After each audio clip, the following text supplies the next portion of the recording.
Slumberland, through the lens of A Course in Miracles, becomes a story about grief, imagination, fear, and the healing movement from loss toward inner joining.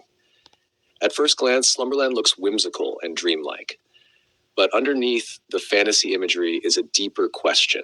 How does the mind respond when love seems lost? Nemo begins the story carrying grief after the death of her father. Her emotional world contracts. The familiar safety she knew disappears, and she enters a disorienting new reality. ACIM would recognize this immediately. The ego interprets loss as evidence of separation, and separation is the ego's foundational belief.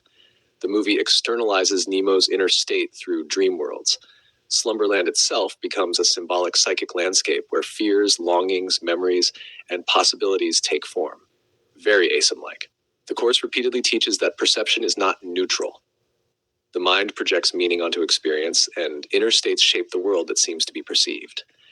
In Slumberland, dreams become visible environments.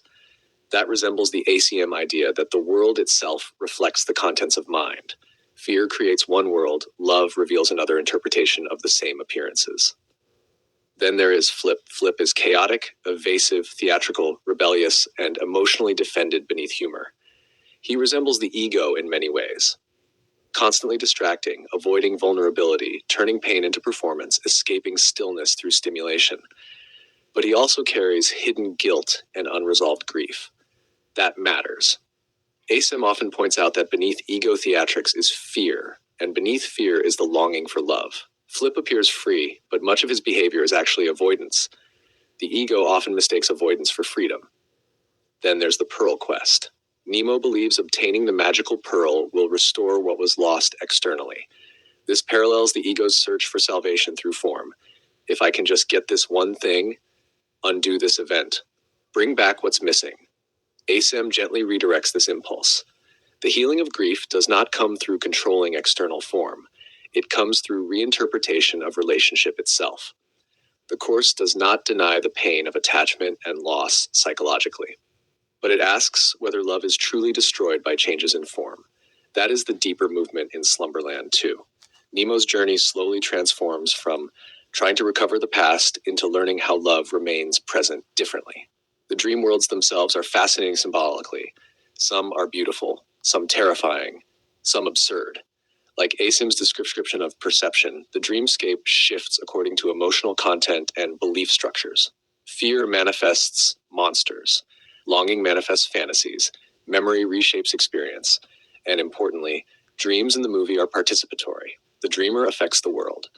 That is central in ACIM, not because the ego controls reality omnipotently, but because consciousness participates in interpretation continuously.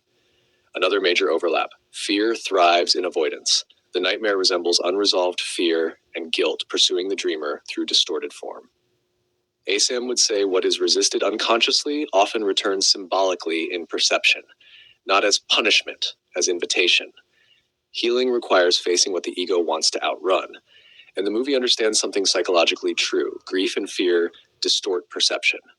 When Nemo feels abandoned or unsafe, the dream world becomes darker and more unstable.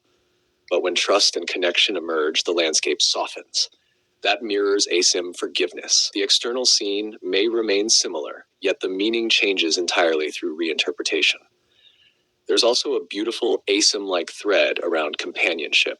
Flip and Nemo gradually stop using each other transactionally and begin genuinely caring. The ego initially relates through use, comfort, validation, escape, control. Love relates through joining. That shift changes the emotional atmosphere of the journey. And perhaps the most ACIM resonant part of the movie is this. The goal is not escaping dreams entirely. It is becoming lucid within them. That is subtle but important. ACIM does not require hatred of the world or denial of experience. It invites awakening from unconscious identification. Nemo becomes more conscious, more honest, more emotionally available as the story unfolds. Not less human, more integrated. The fantasy becomes a classroom for healing rather than pure escape. And the ending points towards something deeply aligned with ACIM. Love was not truly absent. The form changed, the relationship transformed, but connection itself was never fully destroyed. The ego says, if the form disappears, love is gone. Spirit asks, what if love is deeper than form? In that sense, Slumberland is really about learning not to build identity entirely around loss, not by denying grief, but by discovering that love can still extend beyond the mind's dream of separation.